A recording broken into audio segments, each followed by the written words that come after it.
Namaste, beautiful humans. Welcome back to another Meandering Yogi. No, we're not here to talk about my lovely Bee Gees hairdo. That's what my wife calls it. We're here to talk about this beautiful greenhouse. So, 33-foot geodesic dome. My wife and I bought this kit 2 years ago. The first year, of course, we're in Maine, and seasons are short, and bad planning, and well, let's just not get into all that. How about that?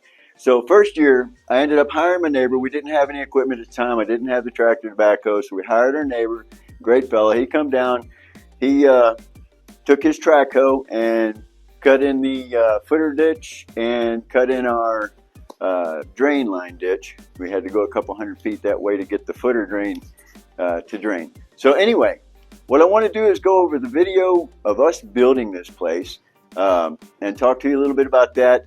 And then I want to introduce you to, and please go sign up. This is going to be Nicole's project. This is going to be Nicole's thing. She's going to try and do a video a week. It's called Fresh Off the Grid. It's a new YouTube channel. There's one video out on it. You can go sign up for it right now if you want to go watch that video.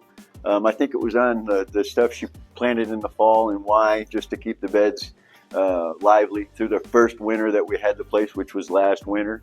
So here it is, May. We're doing some transformations in here, changing some things. She's got a lot going on. I'm not going to spoil it for her. I'll show you a few things that I've done in another video as far as building trellises and things like that. We'll walk through that. I'll go over the system, the electrical system we have in here and stuff. The whole place is completely off the grid, which is why it's called Fresh Off the Grid. And I'll show you how it works. First, let's see how we build it, yeah? All right, gang, so let's start this video, yeah? I'll watch it with you and see if I can walk you through it real quick. So this is where I was telling you that we hired our neighbor. He come down with his excavator and dug out our footer and our footer drain for us. And then from there, that was late summer. And then Nicole and I come in here and now, guys, hit like. Look at this woman working. Tell me she doesn't deserve this greenhouse. I'm telling you what, there was a lot involved in this. We did everything by hand. So we poured the footer the first year, and then it was getting cold there at the end of the year, so we covered it up, kept it warm, and let it set over winter. No cracks, no nothing. It set up great. And then in the spring, well, midsummer, we went ahead and poured our walls. That was probably the easiest walls I've ever formed and put up in my life. After that, I had the tractor then. We went ahead and backfilled everything in, leveled the lot out. And from there, this was really crucial right here. Is this part right here, man. That center pin, that is absolutely your world. So you can see I had a string line pulled down, or plumb bob down to it, and that's where I was pulling all my marks off of. And then the putting it together part, gang, I can't say enough for Growing Spaces. That's where we bought this place from. It's the product manufacturer. And they are located in Pagosa Springs, Colorado. And I just want to do a shout out to them. I'll tell you what, no affiliation. They're not paying me to say this or anything, but they did an absolutely wonderful job with their instructions. They offer video links to every process, everything throughout the whole build, including all the interior stuff, ideas for beds, the whole bit. I mean, just everything.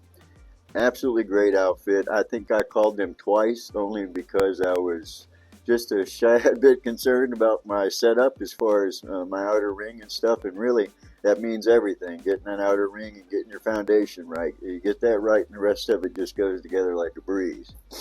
And you see, it was just my wife and I here, other than two things I ended up having a neighbor help me with the last bolt. He happened to be there at the day I was putting that last piece in, and it was a good thing because you do have to wrestle that last one in. I was fortunate. I've seen videos of people with jacks and everything else trying to get these things put together. I was very fortunate. It went together real smoothly.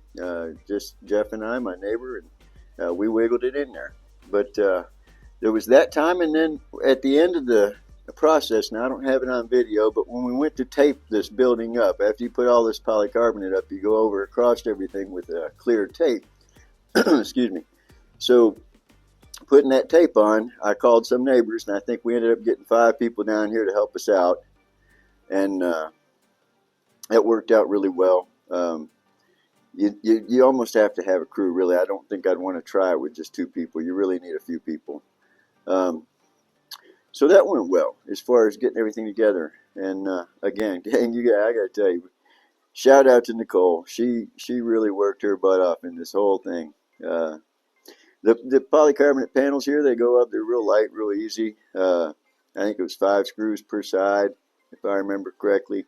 And this thing goes, when you get it, like I say, it's a kit. So everything's, alphabetized. Each bundle of lumber has its own number or letter or color. And it's like a big IKEA project. Except we laughed through the whole thing. We enjoyed ourselves, I know. IKEA might get you upset sometimes.